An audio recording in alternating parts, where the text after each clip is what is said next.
Hello friends, இன்றைக்கி பசலைக்கீரை துவையல் எப்படி செய்யலான்னு பார்க்கலாம். இது தரை பசலைக்கீரை, சிறு பசலைக்கீரைன்னு சொல்லுவாங்க. இது கிராமப்புறங்களில் அதிகம் காணப்படும். இதில் வேறு குட்டி குட்டியாக இருக்கும். வேரை கட் பண்ணிவிட்டு நல்லா இதை பலமுறை அலசி எடுத்துக்கணும். மண் அதிகமாக காணப்படும்.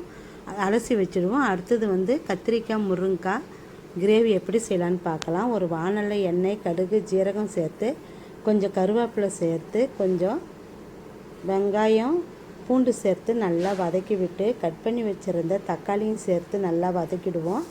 கத்திரிக்காய் முருங்கைக்காய் சேர்த்துட்டு சிம்மில் வச்சுட்டு அடுத்த சைடில் ஒரு வாணலில் எண்ணெய் ஊற்றி கொஞ்சோண்டு ஒரு 4-5 காஞ்ச மிளகாய் வறுத்து எடுத்துக்குவோம். அடுத்தது பூண்டு, தேவையான அளவு பூண்டு கீரைக்கு வதக்கி எடுத்துக்குவோம்.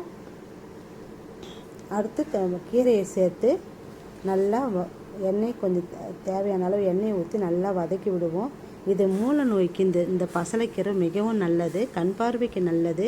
நோய் எதிர்ப்பு திறனை அதிகமாக்கும்.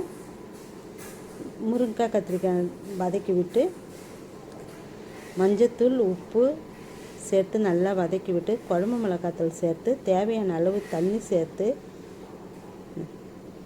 நல்லா வதக்கி விட்டுடுவோம். சிம்மில் வச்சுட்டு பசலைக்கீரையை நல்லா வதக்கிடுவோம். இப்போ பசலைக்கீரையை புளி கொஞ்சம் சேர்த்து அரைச்சி எடுத்தால் பசலைக்கீரை ரெடி. இந்த சைடு கத்திரிக்காய் முருங்கைக்காய் பொரியலும் ரெடி.